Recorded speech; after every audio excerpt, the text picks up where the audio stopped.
ಆತ್ಮೀಯರಿಗೆ ಜ್ಯೋತಿಷ್ಪಥ ಚಾನಲ್ಗೆ ಸ್ವಾಗತ. ಕುಜಪಥ ಬದಲಾವಣೆ ಎನ್ನುವ ವಿಡಿಯೋದೊಂದಿಗೆ ನಿಮ್ಮ ಮುಂದೆ ಬಂದಿದ್ದೇನೆ.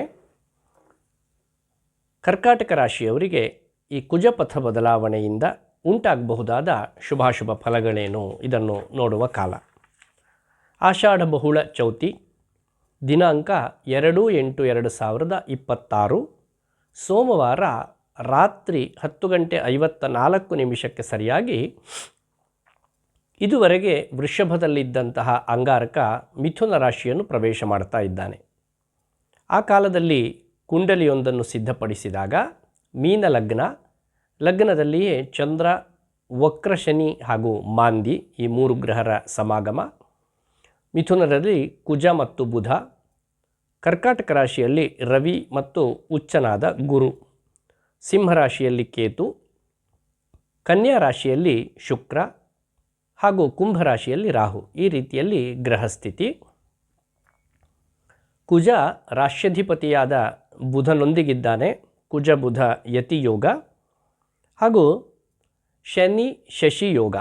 ಶನಿ ಮತ್ತು ಚಂದ್ರ ಇವರಿಬ್ಬರು ಮೀನರಾಶಿಯಲ್ಲಿರುವುದರಿಂದ ಶನಿ ಶಶಿ ಯೋಗ. ಶುಕ್ರನಿಗೆ ಅಂಗಾರಕನ ದೃಷ್ಟಿ, ಚತುರ್ಥ ದೃಷ್ಟಿ, ಇದರಿಂದ ಭೃಗ್ವಂಗಾರಕ ಯೋಗ ಎನ್ನುವಂಥದ್ದು ಸಿದ್ಧವಾಗುತ್ತೆ. ಶನಿ ಹಾಗೂ ಶುಕ್ರ ಪರಸ್ಪರ ದೃಷ್ಟಿಯನ್ನು ಬೀರ್ತಾ ಇದ್ದಾರೆ. ಶನಿಯ ಕೇಂದ್ರದಲ್ಲಿ ಮಂಗಳನು, ಮಂಗಳನ ಕೇಂದ್ರದಲ್ಲಿ ಶನಿಯು, ಇದರಿಂದ ಶನಿ ಮಂಗಳ ಕೇಂದ್ರ ಯೋಗ ಎನ್ನುವಂಥದ್ದು ಸಿದ್ಧವಾಗಿದೆ.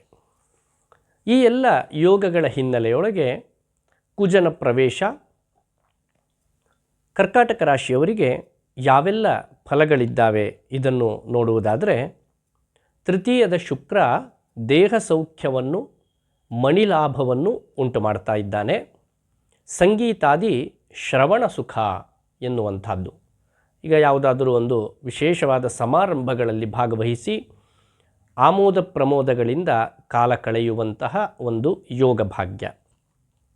ವ್ಯಯದ ಅಂಗಾರಕ ನಾನಾ ವ್ಯಯೈಹಿ ದ್ವಾದಶಗೆ ಮಹೀಸುತೆ ಸಂತಾಪ್ಯತೆ ಅನರ್ಥಶತೈಶ್ಚ ಮಾನವಃ. ಬೇರೆ ಬೇರೆ ಕಾರಣಗಳಿಂದ ಅನರ್ಥ ಪರಂಪರೆ ಬಂದೊದಗಬಹುದು ಹಾಗೂ ಬೇರೆ ಬೇರೆ ಕಾರಣಗಳಿಂದ ವ್ಯಯಭಾವ ವೃದ್ಧಿಯಾಗುತ್ತಾ ಹೋಗುತ್ತೆ, ಅಂದರೆ ಖರ್ಚು ಹೆಚ್ಚಾಗುತ್ತಾ ಹೋಗುತ್ತೆ.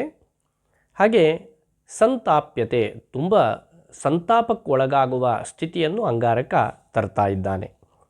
ಸ್ತ್ರೀಕೋಪ ಪಿತ್ತೈಶ್ಚ ಸನೇತ್ರ ವೇದನೈಹಿ. ಸ್ತ್ರೀಕೋಪಕ್ಕೆ ಒಳಗಾಗುತ್ತೀರಿ. ಇದು ಕೇವಲ ಪುರುಷರಿಗಲ್ಲ, ಸ್ತ್ರೀಯರಿಗಾದರೂ ಕೂಡ ಬೇರೆ ಸ್ತ್ರೀಯರ ಕಾರಣದಿಂದಲೇ ಕೋಪ, ತಾಪ, ಮನಸ್ತಾಪ ಇತ್ಯಾದಿಗಳು ಉಂಟಾಗುತ್ತೆ. ಹಾಗೆ ಪಿತ್ತಬಾಧೆ ಎನ್ನುವಂಥದ್ದು, ನೇತ್ರರೋಗ, ನೇತ್ರಬಾಧೆ ಇದು ಕೂಡ ಸಂಭವಿಸಬಹುದು. ಜನ್ಮದಲ್ಲಿ ರವಿ ಇದ್ದಾನೆ. ಜನ್ಮನ್ಯಾಯಾಸದಾತ ಅಂದರು, ಆಯಾಸವನ್ನು ಆಲಸ್ಯವನ್ನು ಉಂಟು ಮಾಡ್ತಾನೆ.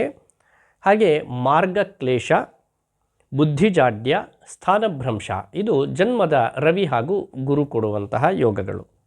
ದ್ವಿತೀಯದ ಕೇತು ವಿತ್ತಹಾನಿಯನ್ನು, ಅಷ್ಟಮದ ರಾಹು ರೋಗ ಭೀತಿಯನ್ನು ಉಂಟು ಮಾಡ್ತಾರೆ. ಭಾಗ್ಯಸ್ಥಾನದಲ್ಲಿ ಚಂದ್ರ, ಶನಿ ಹಾಗೂ ಮಾಂದಿ ಇವರ ಸಮಾಗಮ, ಇದರ ಕಾರಣದಿಂದ ವಸ್ತ್ರನಾಶ, ಧಾರ್ಮಿಕ ಕಾರ್ಯಕ್ಕೆ ವಿಘ್ನ ಮತ್ತು ಸ್ವಲ್ಪ ಲಾಭ, ಸ್ವಲ್ಪ ಸುಖ, ಈ ರೀತಿಯಾದ ಯೋಗ ಫಲಗಳು. ಇನ್ನು ವ್ಯಯದ ಬುಧ ಸುಖ ಹಾನಿಯನ್ನು ಉಂಟು ಮಾಡ್ತಾನೆ, ಆದರೆ ಅದು ಕೇವಲ 4-5 ದಿವಸಗಳು. ಆನಂತರ ಜನ್ಮರಾಶಿಗೆ ಬುಧನ ಆಗಮನ ಆಗತ್ತೆ. ಆದ್ದರಿಂದ ಅದರ ಬಗ್ಗೆ ಹೆಚ್ಚು ಚಿಂತೆ ಮಾಡುವ ಅಗತ್ಯ ಇಲ್ಲ. ಈ ರೀತಿಯಾಗಿ ಕರ್ಕಾಟಕ ರಾಶಿಯವರಿಗೆ ಇರಬಹುದಾದ ಶುಭಾಶುಭ ಫಲಗಳು. ಬಹುತೇಕ ಅಶುಭ ಫಲಗಳನ್ನೇ ಜಾಸ್ತಿ ಹೇಳಿದ ಹಾಗಿದೆ. ಆದರೆ ಗಮನಿಸಬೇಕಾದ್ದು, ನಿಮ್ಮ ರಾಶಿಯಲ್ಲಿಯೇ ಉಚ್ಚ ಸ್ಥಾನಗತನಾದ ಗುರು ಸ್ಥಿತನಾಗಿದ್ದಾನೆ. ಏನೇ ದೋಷಗಳು ಅಥವಾ ಏನೇ ತೊಂದರೆಗಳು ಬಂದರೂ ಕೂಡ ಎಲ್ಲದಕ್ಕೂ ಕೂಡ ಒಂದು ಪರಿಹಾರ ಬಹಳ ಶೀಘ್ರದಲ್ಲಿಯೇ ನಿಮಗೆ ಲಭಿಸಿ ಅದರಿಂದ ಉತ್ತಮವಾದ ಫಲಿತಾಂಶವನ್ನು ನೀವು ಕಾಣಬಹುದಾಗತ್ತೆ. ಶ್ರೀ ನರಸಿಂಹನ ಆರಾಧನೆ ಮತ್ತು ಚಾಮುಂಡೇಶ್ವರಿಯ ಆರಾಧನೆ, ಚಂಡಿಕಾ ಆರಾಧನೆ ಇವುಗಳಿಂದ ಕರ್ಕಾಟಕ ರಾಶಿಯವರು ನಿಮಗಿರಬಹುದಾದ ಅನಿಷ್ಟ ಫಲಗಳನ್ನು ನಿವಾರಣೆ ಮಾಡಿಕೊಂಡು ಇಷ್ಟಾರ್ಥ ಸಿದ್ಧಿಯನ್ನು ಹೊಂದಬಹುದಾಗತ್ತೆ. ವ್ಯಯಕ್ಕೆ ಅಂಗಾರಕ ಬರ್ತಾ ಇದ್ದಾನೆ ಎನ್ನುವ ಕಾರಣಕ್ಕೆ ಯಾವುದೇ ಆತಂಕಗಳು ಬೇಡ. ಮಿಥುನ ರಾಶಿಸ್ಥ ಅಂಗಾರಕ ನಿಮಗೆ ಶುಭವನ್ನು ತರಲಿ ಎನ್ನುವುದಾಗಿ ಹಾರೈಸ್ತೇನೆ. ಧನ್ಯವಾದಗಳು.